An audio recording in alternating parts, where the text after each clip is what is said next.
Ow, my finger hurt when I did that. Good morning, people. Driven by Jordan has been a little dead lately for a lot of reasons. I'm gonna update you guys on a lot of stuff that's been going on. What's up, Steve? Today's a big video, okay? But let me tell you guys something. So a couple reasons for why I've been putting it on hold. A, R8's still been for sale. B, we have a buyer potentially, so the R8 might be gone this week. I know I kept saying it was gonna sell. It didn't. I kind of got over it. It's probably gonna be gone very, very soon. Another reason is the Golf's kind of done. I don't really want to put too much more energy into this because I want to put more money and energy into whatever replaces the R8. And the next thing I have to do with this car is dyno it because I'm kind of curious what power it's making right now. And so that's coming soon. We're gonna be back on track with Driven. I'm looking for a filmer, looking for an editor, so it's gonna be there. Don't worry. But today I am actually getting the chance to drive a car that I have wanted to drive for so long. I don't know if it's necessarily in my price bracket, but the used market on these things is kind of crazy, and I think I might be able to squeeze one. So this is just one of the few cars that I'm going to be driving as an R8 replacement. So today's R8 replacement is going to be the new generation Acura NSX. Today I'm going to be driving a 2017 probably, which means none of the little facelift stuff they did, which is really nothing. It's just software updates and a couple different little tweaks they did to the car, whatever. Welcome to today's video. It's going to be a blast. I'm here at Eurocar. Huge shout out to Eurocar for letting me drive the NSX, and welcome to Driven by Jordan.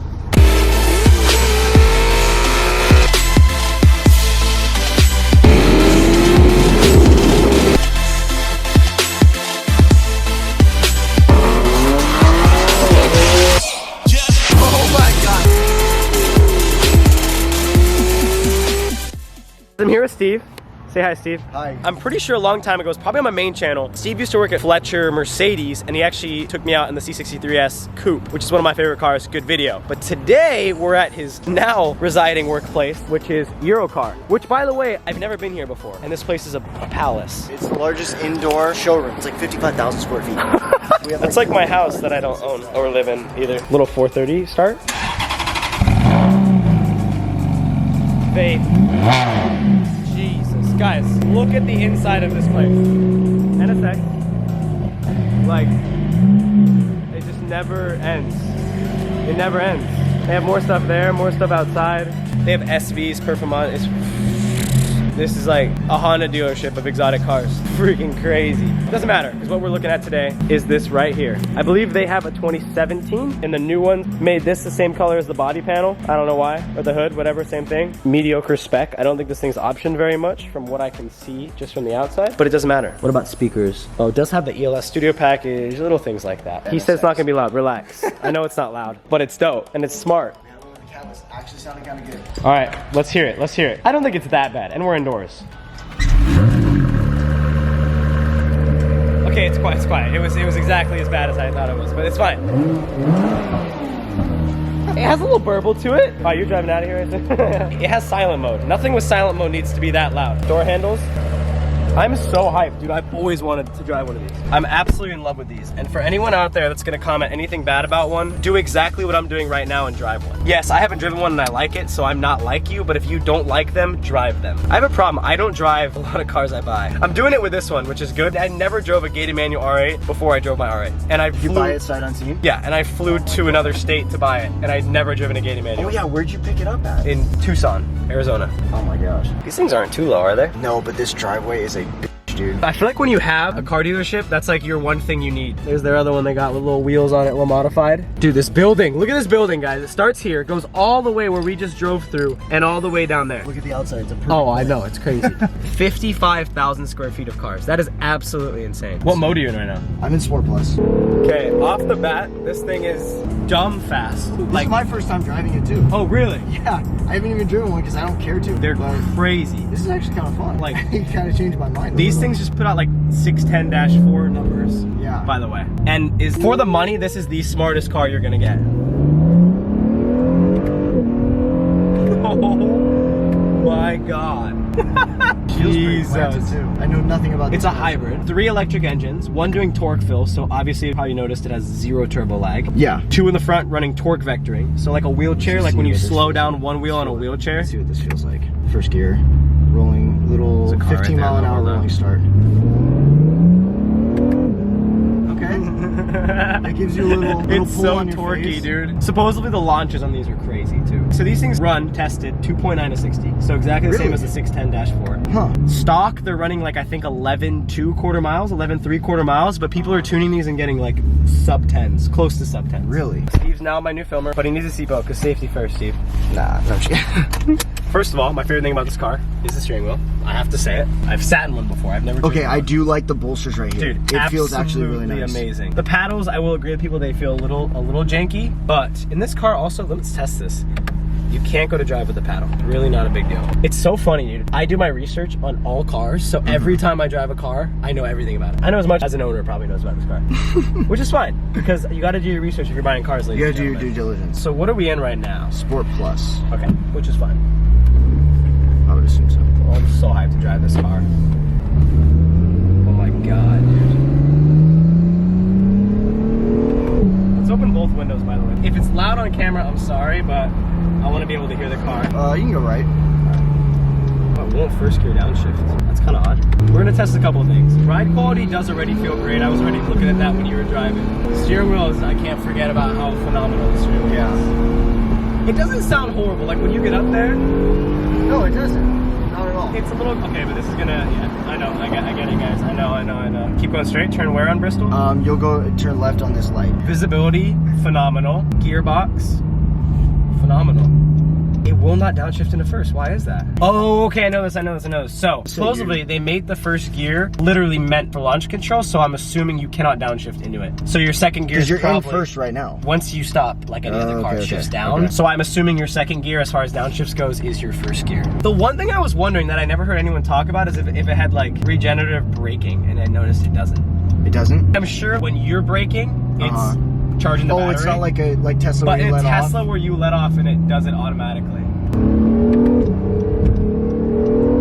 Oh. Dude, this thing is dumb fast. That's like, that here, was like go half right up throttle. here. That way you can get the feel for the handling. Irvine is very twisty. Oh, really? Yeah. The gearbox is phenomenal. This car is honestly a lot better than I expected. I tell everyone. I like, didn't expect it to be like ironically and hypocritically, I tell everyone to drive it, hence I hadn't driven it yet, but like I said, I already kind of know how things work. I feel like people get so caught in like hype, and I also think, Doug Jamiro did a video about this, right? Yeah. And one of the things he said was that he thinks people waited way too long. People were just their expectations were too high, right? I agreed and disagreed. I personally think Acura, no offense Acura, did an absolutely horrible job of marketing this car. That's true. And I think they're not putting the right people in these cars, and they're not getting the recognition they deserve. But keep in mind, I am driving it right now, so before already saying that, I will give it a chance. So far, everything feels good. I'm looking for something dailyable. I'm not gonna drive it every day, but something that I technically could if I wanted to. This definitely ticks a lot of those boxes. Oh yeah, see now that's more up to operating temp, it's a little more jumpy. That's crazy. This is where it gets whiny. Okay, cool. Yeah, I know where I'm. Like an Ortega by like highway Dover kind of, right? Yeah. But yeah, another thing people say they don't like the interior. First of all, I think Acura did a really good job of making a supercar interior being an Acura. B, I think people, keep in mind, I'm looking at the used car market. I definitely agree with some people. These things new, you could option one over $200,000. For $200,000, I definitely would want more of a McLaren Lamborghini interior. But Lamborghini, at the end of the day, in my opinion, is not one of the best interiors anyway, unless you're looking at like a Perf or an SV. So that's my personal opinion. But I absolutely love how usable this interior is. I think it makes so much sense if you want, if you want a daily driver car to have A, the most comfortable seats I've ever sat in an exotic car. And I've already sat in one, so I knew that. And B, like, you get Honda and Acura usability. The one thing I do here is the interface is horrible, but as long as it has Apple CarPlay, I'm good. Dude, I can already feel like where you put it, it goes. Yeah, it's very Ferrari feeling. In terms of where you steer it, that's where it's gonna go. Super direct steering.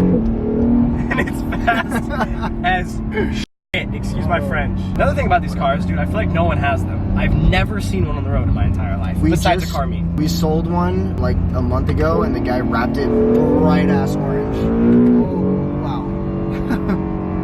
Wow. Bright matte orange. That's so dope. Like Tic Tac orange. If I were to purchase one of these vehicles, I don't think I would because I've been looking at the used market. I don't see a lot in orange unused because it's a new color, but I would have gone orange if I could have ordered one. I think it's called like Valencia orange maybe, is the best color on this car for sure as far as showing the lines. It does look good. But aside from that, I love the white, and as much as the black hides the lines, I really like black. Wow, this car is absolutely phenomenal. My last RA replacement video was much lower budget. Yes, my budget may have increased a little bit, okay? I did an AMG GTS, which I absolutely love the car. And you know I was in the market, I think. I was looking at one that was actually at Fletcher. Okay. But I absolutely love that car, but this is on like a whole different level. Oh yeah, okay. That is a lot faster than I thought it was gonna be. Dude, it's very much like a Huracan. It is. Honestly, this pulls harder than a Huracan. I will say one thing. I am noticing a little bit of turbo lag though. It is. It's initial. People say it's turbo lag free, but it has a little bit of McLaren in it. Yes. Where you can hear it lags for a sec, and then it shoves you in your fucking seat. Yeah, that's what the 720S does. Here's the thing. I am in lower RPMs when I'm doing that, so I think in higher RPMs it doesn't lag as much. Well, but that's, I feel like, because you've already built boost. This thing's crazy, bro. Oh, that feels planted. Dude, this is putting I'm not smiling on camera because I'm making sure I focus, but this is literally, people are gonna hate me for saying that. I'm enjoying driving this more than I enjoyed a Huracan, besides the noise. There's gonna be so much controversy because you just said that. The noise is not Huracan. No. Very turbo. Dude, if this had a V8, oh my gosh. I don't hate the noise though. People hate it. I don't hate it. But if it had a V8, come on, you have to agree. No, of course. My car right now I have is a V8, an NA V8, and it sounds phenomenal, especially with the FI exhaust. Ooh, mama. Just whoa. Dude, in the gearbox. How did Acura, I mean, it took them 15 years, so it better be good, but... There must have been a lot of product development. And the paddles, okay, so I sat in one of these at a dealer, I never drove it, and I thought the paddles felt janky, but when you drive it, they feel phenomenal. I know it sounds like a weird thing to worry about. Yeah. Well, I mean, but when you're spending this much for a car, you want specific things. Oh, of course. Brakes are pretty crazy. Camry, where you're just like, all right, well, I'll take what I can get. Are these carbon ceramics or no? I don't know. You have to see. Like right now, like when people see these, I mean, it's like, I'm not looking for a neck breaker. Yeah. Keep in mind, look, I'm looking at an Acura as this car, but still, this breaks more necks in the sense that people have no idea what it is. Yeah. Without even debadging it, they're still like, what is that? That's true. Those downshifts are instant. All right, it's really dark. We're gonna talk more outside the car when we get back. Josh Ivy is there, also waiting, who has my R8. What the hell was that? All right, we'll see when we get back, because I'm like fading away to darkness, and I feel like you guys think I'm dying. We just got out of the NSX. The hard thing is I'm trying to not to compare it to the AMG GTS, because it's like two different worlds here, but that's kind of like where I'm at for my R8 replacement. It's like there's a lot of cars I have anywhere from 80 to like 120K. That's like the price bracket of just cars I'm looking at, and it's all in the used market. I'm not looking to buy new. I never buy new, and I spend time buying them. So the R8 is soon to be moved, hopefully, and this is one of the contenders. Things I like about this, things I don't like about this. Things I don't like about this, very few things I don't like about this car. If I could try, like if I'm filming a 5 things I don't like about this car, I'm stumped. It has more turbo lag than I thought, but it's still less turbo lag than anything else with the turbo, so like not a bad thing. No Apple CarPlay? I don't think this one has it, but I thought they all had it. I could be wrong, we didn't really look into it enough. Another thing I don't like, when you press a button, it beeps the entire cabin. I don't know why it does that. Maybe I could turn it off. Those are stupid things I don't like about it. Things I love about it. Transmission, absolutely incredible. Would not expect that out of an Acura. Fast as absolutely can be. Feels like a 610. Like it feels like a Huracan, but it's better. It almost pulls a little harder than it. It feels like it pulls a little harder. Noise, not as good, but I don't hate it. I think it sounds good. I drive a 4-cylinder Golf R as a daily that has been a little stretched beyond its means. So the noise of that, I'm used to. Turbo noise, turbo spool, blow off, all that stuff. It's normal to me. Another thing is the look of this car. I don't know what it is, but I think it's one of the most beautiful cars on the market right now. I have never seen one on the road besides at a car meet. There's something about it road presence wise that's like subtle, but absolutely in your face. F you, this car is beautiful. So those are the things I like about it. I could go on and on and on. As far as the interior goes, this was a really, really base spec. It's a 17. Interior's kind of just chilling, no carbon options, no Alcantara on the seats. There was some little Alcantara piece here and there. I love the interior. Should this be the R8 replacement? Let me know down below. And if you have not driven one, I know there's gonna be a lot of comments. Every time there's NSX videos, there's so many comments. I don't know what the negative hype is around it. Drive one. go drive one before, because life's going all turbo, guys. So if you are stuck in the V12 world, just get used to stuff like this, because this is, I'm sure, where everything's going. Lamborghini just released a hypercar with a hybrid engine. Yes, it's a V12. Okay, I get that, but it doesn't matter. It's going those places. So that is my review of the NSX, but not really review. I don't do reviews. We don't do reviews here. This is Driven by Jordan. Okay, we drive things to not review them. That is me seeing if this is my replacement. Let me know if it should be. Let me know what cars you guys want to see me do it next with. I think I'm gonna do a 911 GT3 and perhaps a McLaren, but I don't think I want a 12C, and that's the really only McLaren in my price bracket. So let me know, and if you have any other recommendations. Huge thanks to Your Car once again, guys, for letting me whip this around. We're gonna go inside and maybe talk numbers on some other stuff, so bye.